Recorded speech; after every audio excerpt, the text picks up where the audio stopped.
สบายดีพี่น้อง สบายดีเบิดทุกคนทุกคนเนาะ บอกกันคือเก่า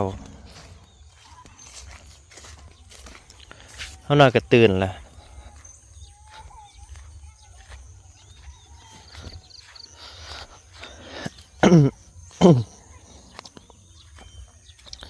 เขาสวนแตงโม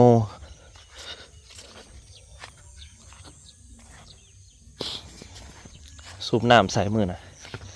มือหนักสูบน้ำใส่แตงโมไปหน่อยคือว่าเล่งหมากก็รู้สึกว่ามันก็ใหญ่ขึ้นอยู่ได้นะ มันก็เบ่งขึ้นอยู่ได้เลย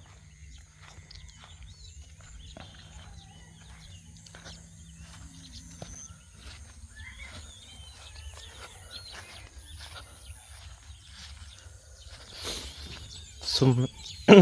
ไฮนี่นะเป็นหมากลายอะไรยอมหับหน่อย ลายเลยลายเลยกับมันมีหมากงามเนี่ยหมากงามลายหน่อย คือเห็นบ่นี่หมากงามลายหน่อยหมากละโลปลายหมากงามลายหน่อยนี่ ลายอะไรกันนะกับพ่อพนั่นแหละ นี่หมากได้หมากสำนีก็โอเคแต่บ่อยากได้ใหญ่ฉันนี่ห้อยไปมาขีดอย่างนี้แหละอันนี้ก็ได้1 2 หน่วยนะ ไก่เจ้ามาแต่ยังหน่อยได้เจอใหญ่เจอนี่ ใหญ่มากที่จริงมันสีงามเลยนะไก่ไปเจาะมันแล้วมันระเบียวบ่เนี่ยเว้นกำลังขึ้นนี่น้องมันนี่เป็นวันพระเนาะ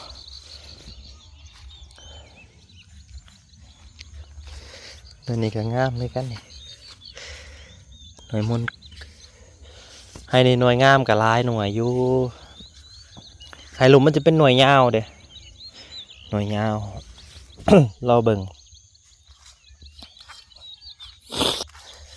อีบุเฮงก็เริ่มสิได้เก็บละเพราะเขาปลูกก่อนเขายังเก็บสิเบิดแล้วเฮาก็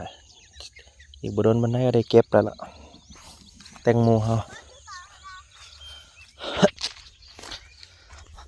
พร้อมแล้วเด้อพี่น้องเอ้ยหน่อไม้เฮาเพิ่นจองมาแล้วก็พร้อมเก็บแล้ว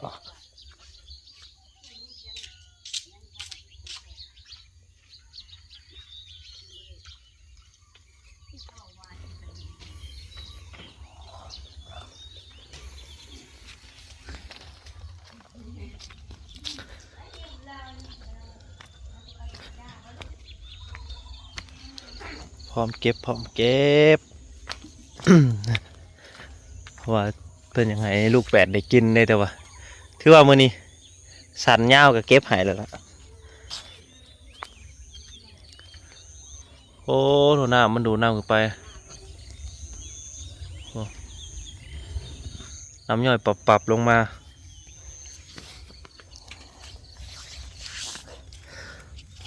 ออกอันลายอะไรมันออกกันนั่น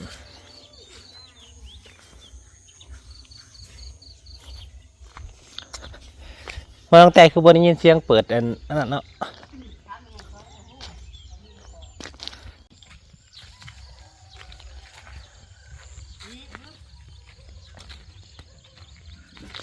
หลายคนก็อยากให้ขึ้นภาพมุมสูงเลยมื้อนี้ยังบ่ได้ขึ้นได้ไปมื้อหน้า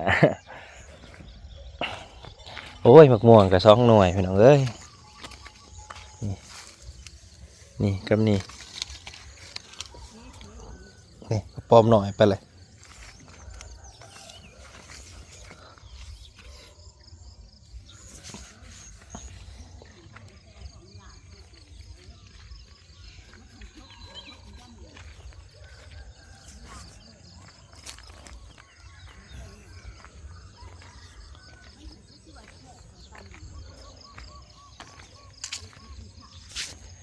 ดอกกระโดนกำลังเป็นเลย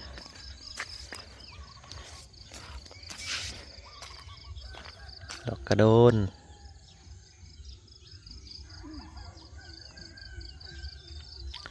เป็นดอกเป็นหมากกินกระปุ่นตั้มใส่หมูแดงกับแซ่บเลยพี่น้องไม่ใช่ซอเราว่าตั้มใส่มะขามสุกเลย สดบุอยากกันป้าบ่วงแม่นเตยไล่ได้กินตะกี้กระแซบอะไรนะความแต่ก่อนน่ะไปมีแต่ไปเฮือนเราไปเฮือนเราเลยเราเห็ดให้กินเบิ้ลให้กับก้อยแจวหมักม่วงอีหยังไปเล่นให้เราตลอดครับก่อนเราสิมาอยู่นำบอยกับชุมเฮากับไปเล่นข้าววัยรุ่นเนาะลูกชายเรากับเป็นหมู่เดียวกันผ่านเจออีลูกชายเราก็ได้ก็อยู่ในซ่องเฮาหลายปีเติบไปเลยนี่เพิ่นก็มีครอบมีครัวแล้วก็บ่ได้โทรหาเล่นนำกันเลย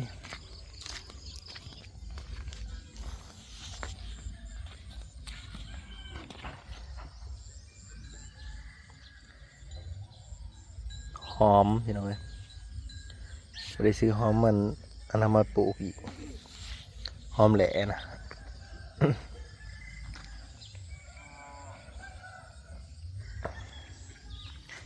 บักพริกบ้านเฮาปลูกไว้กินเดี๋ยวมันใหญ่ก็คือสิได้กินนี่ดอกเพราะว่าปลูกไว้บนสูงๆเนี่ยเด้กันใส่ปุ๋ยใส่ผุ่นดีๆก็งามนี่ดอกกำลังติด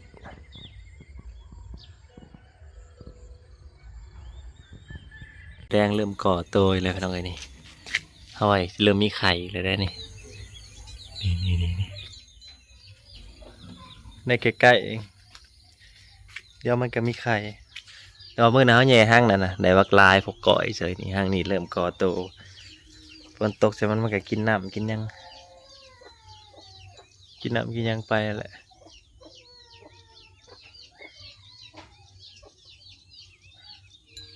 ห้างมดแดงเริ่มเห็ดหลายแล้วเดี๋ยวนะหลายห้างเมื่อหน่อยก็ตื่นแต่เช้าอันนี้ก็นอนบุคอยรับจะเป็นอะไรมีแต่ตื่นแต่เช้ามาหน่อยกันเล็กน้อยก็ให้หดสวนให้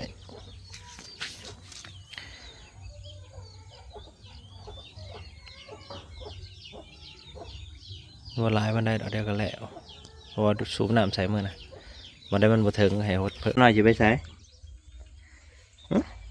ไปใส่จะไปใส่มือนี่จะไปใช้มือนี่นะไปวัดไปวัดไปวัดแทกบาทอยู่วัดแทกบาทอยู่วัดแทกบาทอยู่วัดตื่นแต่เช้าเว้ยตื่นแต่เช้ามาหน่อยๆนี่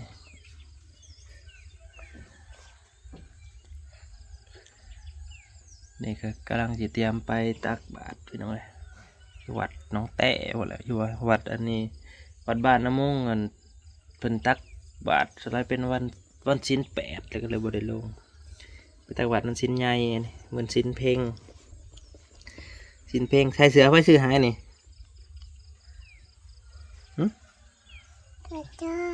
จ้าบ่สิหายโอ้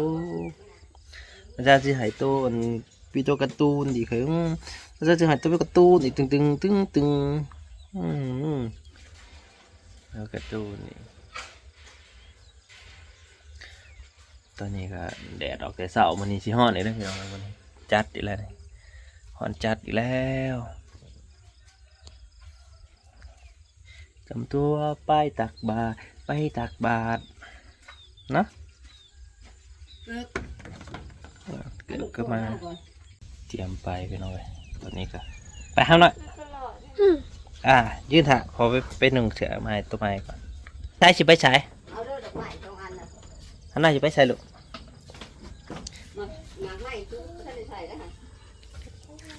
ห้ามหน่อยไปตักบาตรก่อนไปใช้ลูกตักบาตรบ่ตักบาตรก่อนป้าลุงเอ้ยวันพระใหญ่เด้วันพระใหญ่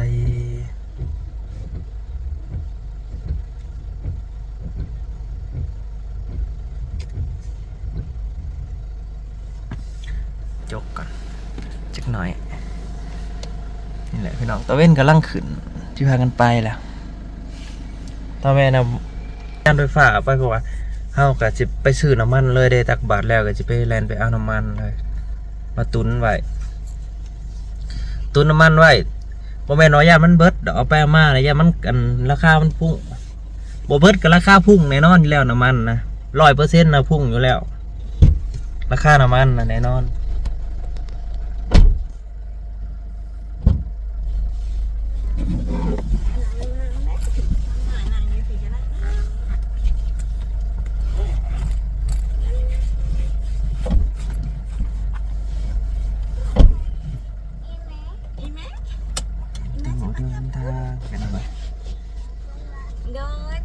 เดินทางไปหน่อย